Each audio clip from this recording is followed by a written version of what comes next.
You're listening to Leadership Powered by Common Sense with your host, Doug Thorpe. Here's Doug.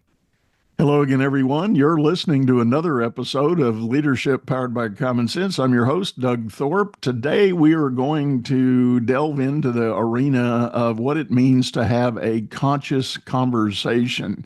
My guest is a gentleman who has done some work in that area, written a book on it. And his info caught my eye because, as most of you know, if you've followed me regularly, I'm a big advocate of leaders being able to create clarity in the conversations they have, whether it may be a forward-looking, vision idea for what the future may hold, or whether you're having those tougher conversations. Clarity is always the key, and I think it's the hallmark of great leadership is to always be crystal clear in what you're expecting and where you want to go. But with that said, I would like to introduce my guest. His name is Chuck Wisner. Chuck, welcome to the show. Thanks for having me. Glad to be here. It is a tradition here that I ask my guests to give a brief backstory of their journey through the world and what got them into the work that is the topic of the day. So, Chuck, what's your story? Yeah. Well, what I do now, the leadership advising, coaching, and business advising, I've been doing for over 30 years, but I came to it through architecture. So I was trained as an architect in Boston and worked here for 20 years in architecture. And it was in that business that I saw so many conflicts and so much fighting between bankers and owners and contractors and architects. And it always sort of stunned me how smart people got dumb really fast. So I always had a background interest in philosophy and psychology. And so it sort of like always was there. And then at some point, one of my partners, we grew to be a firm of 30 or 40 people. One of my partners was an alcoholic and he became a problem. So we hired in some help. Her name was Linda Reed, to manage us through this process. And what she did with us seemed like magic to me. I didn't understand how she worked with us individually. She worked with us as a group. She deconstructed our mess, helped us put it back together. And I was so intrigued by it that I started studying, working with her and then studying. And I spent 4 years, I studied the ontology of language. I did mediation through the Harvard Law School. I worked with Linda and I did some body-mind therapy work. And after 4 years, I just loved this work, especially the language conversational part of it. And said goodbye to my partnership in architecture and started a whole new career. Wow, quite inspiring. But, what is it? Necessity is the mother of invention, as the old saying goes. Having that experience, living it, breathing it, and realizing there are solutions that many people may need. And, I will say, I don't want to get off topic, but I will say the story, as you described it there, it's not uncommon. I hear it time and time again myself from my own old banking career, and similar to yours, it sounds like you, as the banker in that story that you described, I too was at that table when those difficult discussions and arguments and frustrations were happening. And I love how you framed it, and I know you don't mean any disrespect, but when you say how smart people can get dumb real fast, it is kind of the psychologists tell us that when people are threatened, they get into that fight flight mode, right? And you lose all your intellectual capacity in your frontal cortex, and everything else goes to all the resources go to the other part of the brain. And You'll probably get into that as we go here, but tell us your definition of what it means to be able to have a conscious conversation. Yeah, basically, it means that we learned to converse and interact with people through our families, our culture, our education, our context, the soup we live in. Um, and so we create patterns. I like the word patterns rather than habits. It's less judgmental. Patterns of speaking and interacting and reacting that we aren't fully conscious of. We've sort of adopted them unconsciously. They're part of our behavior. They're part of our thinking. And so when things are going well, that's no problem. But when things go a little south, then that's when we get triggered. That's when our patterns of reacting get triggered. And so becoming more aware of how conversations work and why they work, and what I like to say, the DNA of conversations, lets us have a new look at, oh, wait a minute, I don't have to think that way. I don't have to respond that way. There's other options. Or what are we trying to accomplish here? Because there's different types of conversations that we can manage in different ways. So it's really it's like giving us a new window into the world of conversations so we can do it more consciously and less unconsciously. It makes me think about the notion that someone that's in a management role starts to experience the pressure of this, and I want to highlight that word, management. Typical journey for people in the workplace is you start out as an individual contributor and you get recognized for great work, and the company, the partners, the owners, or the senior leadership comes to you and say, we think you're supervisory material. We'd like to give you a team to work with. And there begins the journey. But typically, the evolution of that, people without any prior preparation or training, they go into it from a pure management standpoint, as in, Right. what's our process? What do we have to get done? What are the deadlines? What are the resources, time, money, et cetera? And Right. we get busy, doing that work. But at some point, there is a tipping point of the idea you really need to start practicing leadership ability to make things better. Yeah. And as is now, I think, more popularly agreed, there is a significant difference between management and leadership. And we don't have to get all the way into that, but I think that's where the idea of the leader that can come in, and this thing we call communication is so vital, because that's how we get things done. Yeah. Yeah. And that transition from management to leadership, no one really gets educated around it. Right. But there's a couple of fundamental things that happen when you become a leader. People give your voice much more authority. And from the leader side, it I might think I'm just expressing an opinion, but from the receiver end, they're giving my words 10 times more power than I think, right? I might express an opinion and they might think, oh boy, we got to stop this project, or he's going to fire me, or whatever, because they give my voice as the leader a lot more power. And the other trap is leaders aren't aware of that. And so we stumble because we make these mistakes where we're at odds with the people that were our direct reports. Yeah. Yeah, So I agree totally with that. And it reminds me of an experience I had with a very senior leader at one of the big oil and gas companies I've worked with. And he was one of the most curious individuals I've probably ever met. I mean, he was genuinely curious about everything. yeah, And what that ended up having was a negative effect on his team, because they would be busy doing their assigned tasks. He would walk out into the bullpen and he would peg somebody and ask them a question because he was curious. And then he would turn yeah, around and walk off. And you could see them, you could watch them. They would be sitting there going, what just happened? What does that mean? What do I need to do next? Am I doing something wrong? Oh my right, gosh, or right. whatever. So I challenged him with the idea, and it was more of an experiment. I had never really invoked this before, but I said, let's think in terms of bookends. When you feel this inspiration to go ask a question, you better bookend it. Enter Mm, into it with a statement of purpose, ask your question, and then exit with a conclusion statement. Right. Right.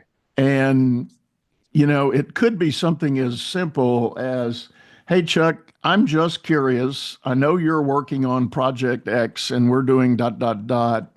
How have we done with Y? And person gives the answer, and the closing bookend would be, that's exactly what I was curious about. Thank you. Nothing else implied or Right. meaning. I'm just curious. Thank you. Yeah. And another answer could be, thank you. That's good information. Maybe we need to explore it more. Let's look into it more, and let's talk about it in a week when we have more data, and Right, that's a right, directive, Yeah. right. So it eliminates the supposition that employee, and I think that ties to your statement about leaders' authority because of their voice and their position. People infer a whole lot more significance to it than maybe even the leader themselves suspects. Yeah. On the other end of the spectrum, I had a client who, um, at a power company, I had a client who was passionate about his work. I mean, really, really passionate. And he was a good guy. But he had a team, he had like 10 direct reports.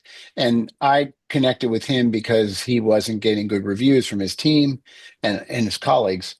I sat in on a meeting and to observe the team dynamics, and he was giving on a flip chart. This was 10 years ago or so.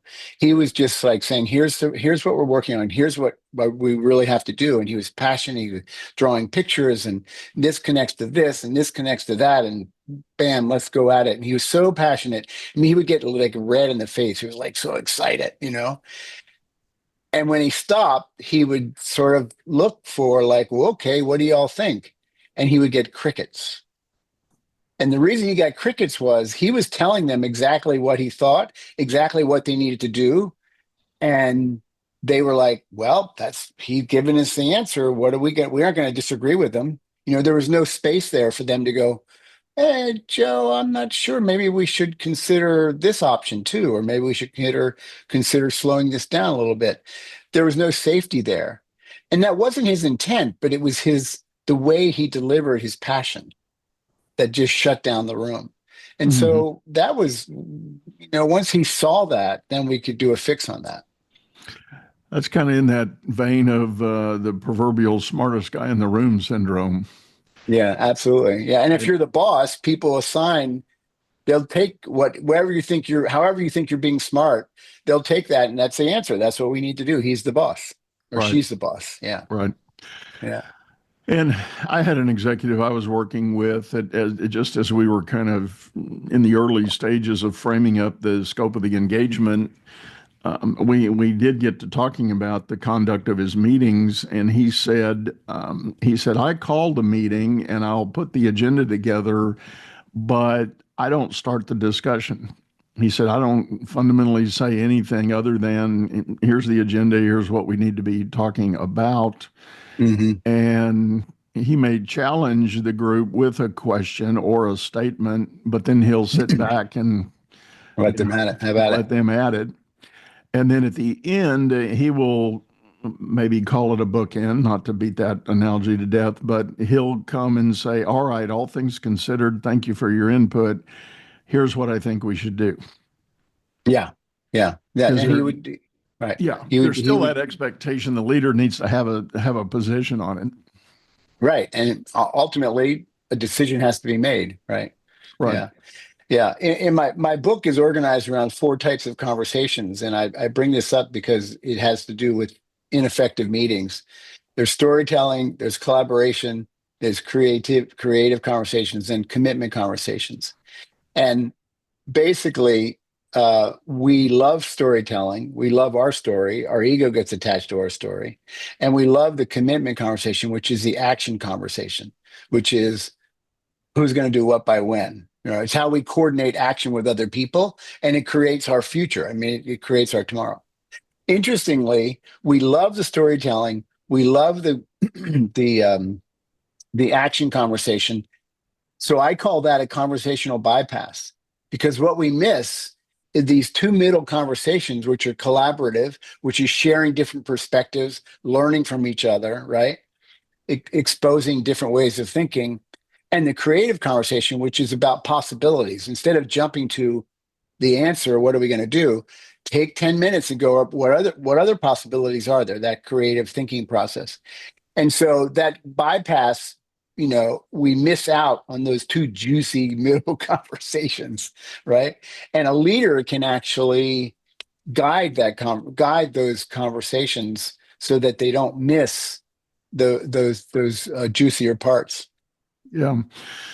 Well, let's talk about that collaborative conversation first. What comes to my mind is the idea too often people in seats of authority, they stifle collaboration, again, probably with jumping to the first or the fourth version of the story, Yeah. and maybe inadvertently stifling the opportunity to collaborate. And, Mm-hmm. if I'm hearing you correctly, like the leader that said he just sets the agenda but then opens the discussion, does that fit in that notion of allowing a collaborative dialogue? Yeah, basically what he's doing, he's creating a space, a psychologically safe space for them to say, for them to feel like they have a voice, and it's okay to voice their opinion. By not telling them what he thinks ahead of time is a key element, because as soon as he says, I think X, he's the boss, they give a word of authority, right? And then it's gonna change how they interact. If they don't know, then they might be more likely to have a different point of view, or to push back on a colleague or something. And that collaborative conversation really is about the willingness to put our thinking out there, not just our opinion, but why do we think this way? And then listen to others and learn from each other, And if we have a great collaborative conversation, it automatically, well, I don't say automatically, it sort of naturally evolves into creativity. It's like, oh, wow, I never thought of it that way. So here's another option. Maybe we could do this instead of that. Maybe we could do X instead of Y. So we're now in the world of possibilities, what's possible. Mm-hmm. And that whole process of him sort of sitting back and letting them do their thing, it encourages that kind of interaction. One thing he could do differently, or to improve it, is to be specific about, okay, let's go around and hear the 5 different perspectives in the room. Let's ask each other questions. Let's learn from each other. What are we learning? Mm-hmm. And then before we jump to an answer, which seems obvious, what are we missing? Are there other possibilities we should consider? It's a simple sort of twist on organizing a meeting. Right. I'm thinking of the methodology of problem solving with clarifying questions. I've seen that exercised very well. I have facilitated some business owner meetings, masterminds, if you will, and it's a forum where an owner can bring a problem they're wrestling with in front of other owners. But the framework I've used well is this idea of asking clarifying questions. So this owner presents the problem, states it as best he knows it, but the first thing you do, instead of having all these genuinely smart people just throwing out solutions, you force them to frame clarifying questions. Right. And that just expands the lens on everything that's going on. And sometimes I force the group to maybe even go that round 2 or 3 times, because it feels like we're getting into a thread that probably is the real heart of the issue.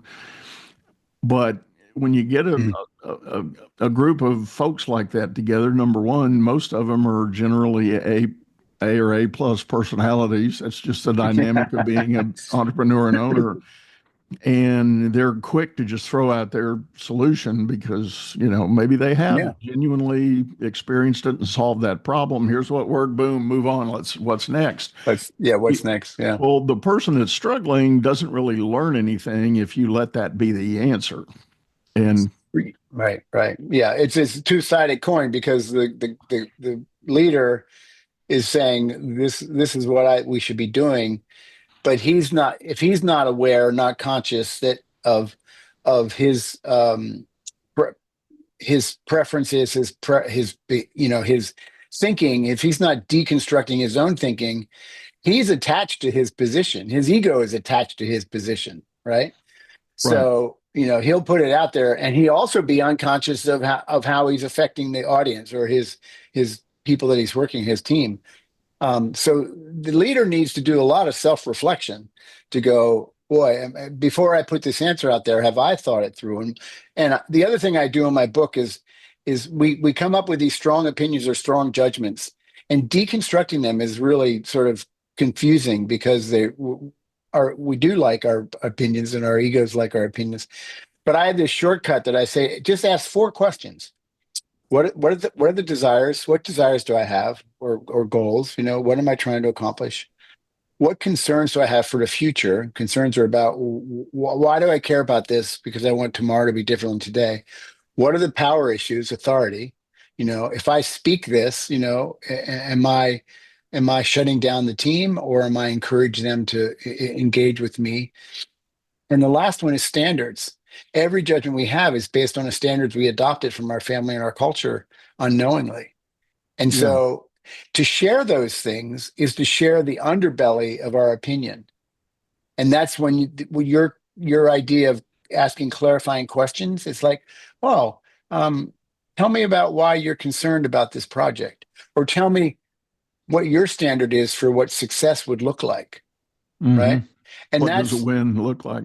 what does a win look like? And that's really just saying, I have an opinion, but rather than state that as, the right opinion or the truth, because I'm the smartest one in the room, let me share with you the underthinking of my opinion. And it's powerful in both directions to do that as a speaker, but also to use that to ask questions of others. Help me understand why you're concerned. Help me understand what you want to accomplish. You know, Hmm.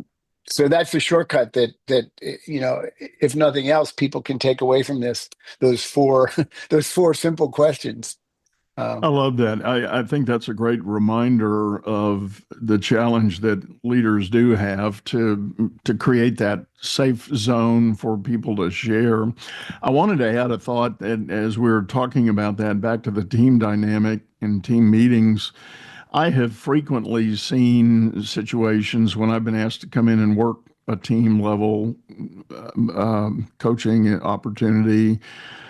There's inevitably the one outlier, one or two, maybe if the team's big enough, maybe there's 3 of them, and there's a group think by and large, and then there's these couple of outliers.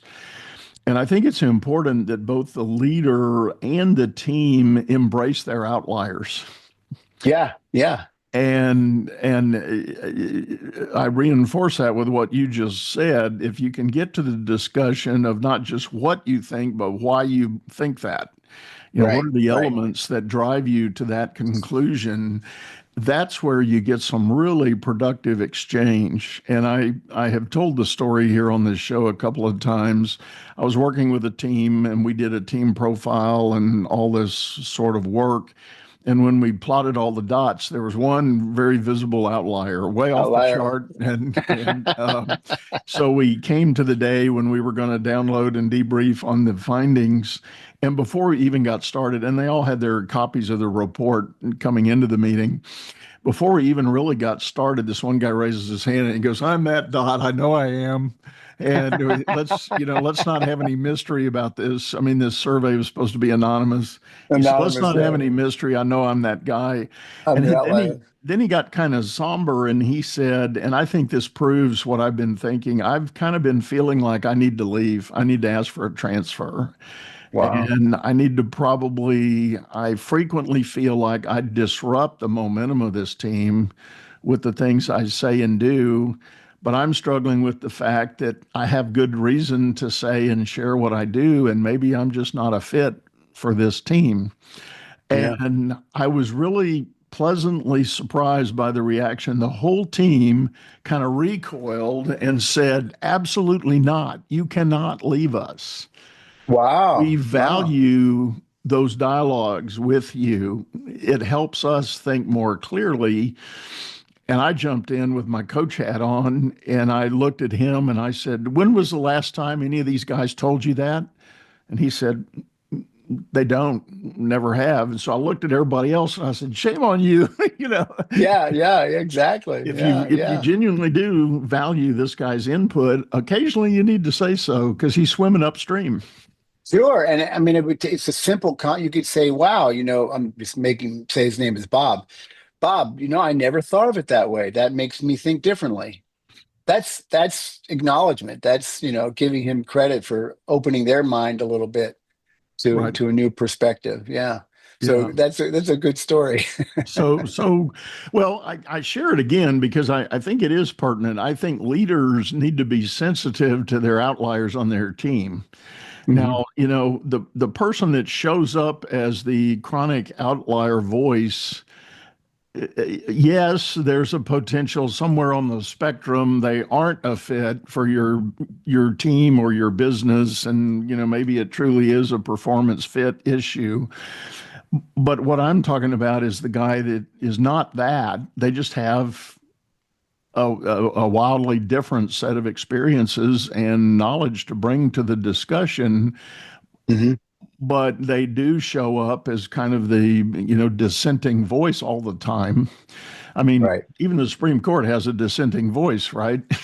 Yeah. so Yeah. Yeah. Yeah. so I think leadership needs to be careful how you treat those people because they can get steamrolled in the groupthink Yeah. and start to feel very undervalued and not appreciated. And if you as a leader are saying to yourself, I really like having that guy on my team in my company, well, you need to do something different to express that.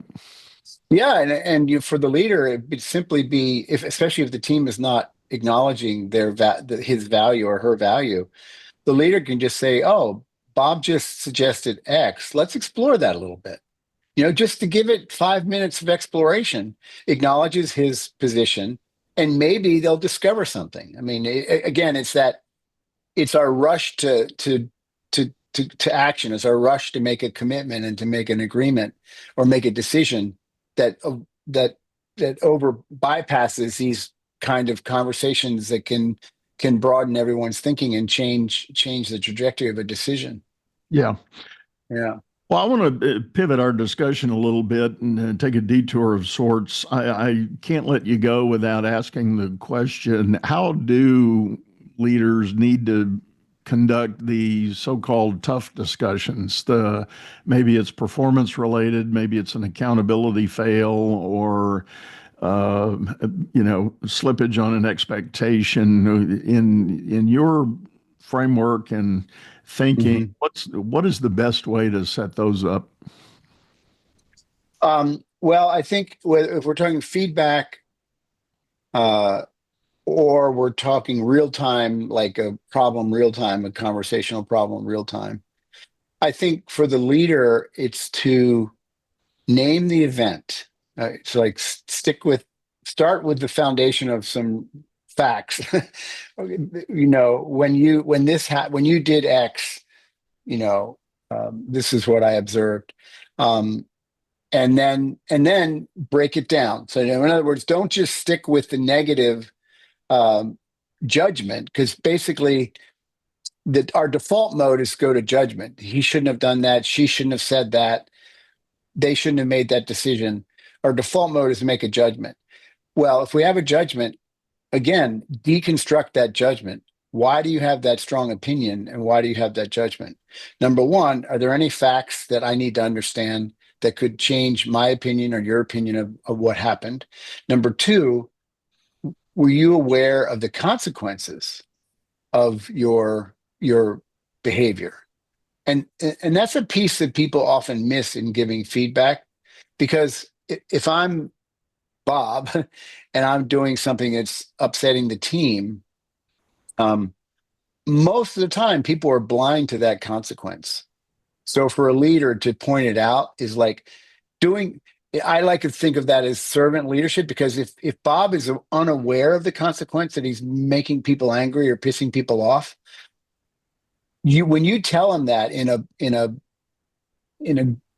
honorable way, or a heartfelt way, you're doing that person a favor, because you're giving information that they're blind to. And then they can take action. Wow, I had no idea it was affecting the team that way. And then you can talk about, okay, what can we do tomorrow that's different? Mm-hmm. Right. So I'd say, make sure you agree on the facts, which is tricky territory these days. So the politics, but make sure you agree on the facts. Talk about the behavior and the consequence. Talk about what that person can do differently, and then make a plan to say, okay, let's check in 2 weeks, see how it's going. Yeah. So, yeah. I had a guest on my show a while back. I think it was more than a year ago, but the episode, folks, the title of it has to do with two in the canoe, and I thought that's a catchy title. But what we got into was a discussion about the idea that a common business practice, employer, employee, there's a lot of talk about expectations. The employee has expectations. I want to get paid X. I want an opportunity to get promoted, and I need certain training, blah blah blah. And the employer says, I need you to follow my practice and procedure. I need you to watch our security. I need you to show up on time, so on and so on. But what my guest pointed out is what we don't have enough discussion about is the flip side of that coin, which is obligations. Mm. And if you think about it, it's very basic. It's like law school 101 on contract writing. You have two parties come together. There is a statement of expectation, but there's also a declaration of obligation. It's saying, here's what I'm going to do, dot, dot, dot. And Right. or that, this is where my expectation comes in. I'm going to get paid, or I'm going to get this, or I'm going to get that. And my guest championed the idea of, as employers and leaders, we need to have that two-sided coin discussion from the start, The get-go. Yeah. the get-go, Yeah. Yeah. because that sets a deep and strong foundation for that working relationship, and that becomes your anchor pin for, you go down the road 60 days, 90 days, 6 months, whatever, and an event happens, you then can add to your fact base there. We talked about this obligation. Yeah. Back when. Let's anchor there and come forward. Let's now talk about what just happened. Yeah. When you set clearer expectations, or you have a clear, in my commitment conversations, a clear picture. Okay, here's the agreement we're making. This is what I expect. This is what you're agreeing to do. Right? You set that clearly. It's a lot easier to hold people accountable. One of the problems with accountability is we don't do that upfront setting of expectations and clarity of commitment. And the commitment conversation, it sounds really sort of, we make promises all day long. Do I do the dishes? Do my wife do the dishes?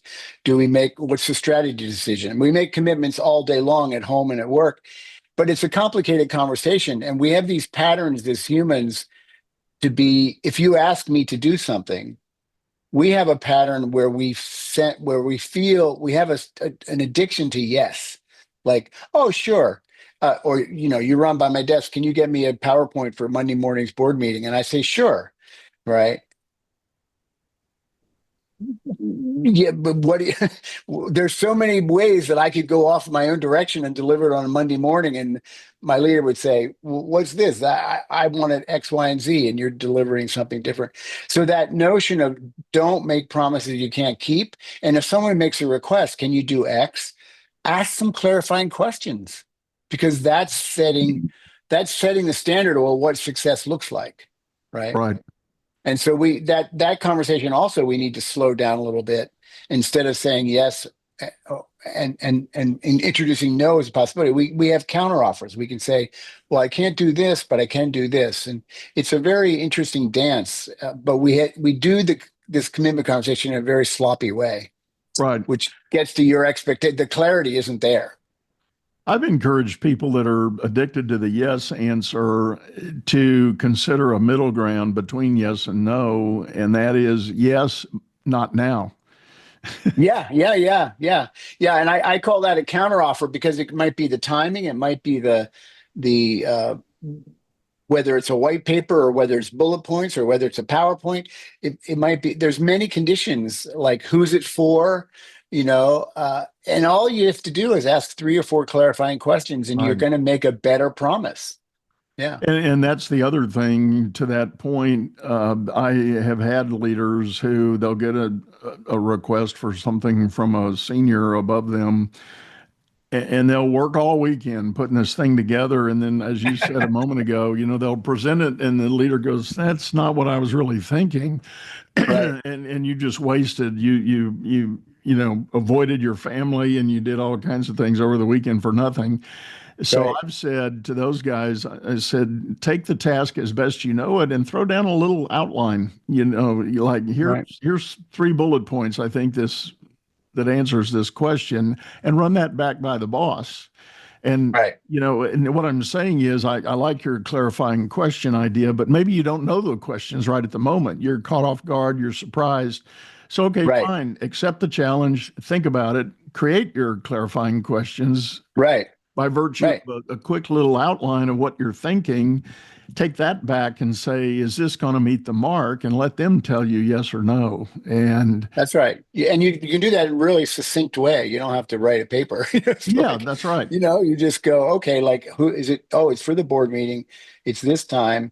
You want a PowerPoint, or do you want to, is it a PowerPoint, or is it going to be printed out on paper for the board? Those kind of questions. And you say, okay, here's what I'm thinking about doing. In a simple way, they go, oh, no, not that, this. And then you both say, oh, okay, I get it. And then you go off, and you're much more likely to have a successful agreement. Yeah. And that leads us all the way back to my original challenge point, that leaders have to create clarity.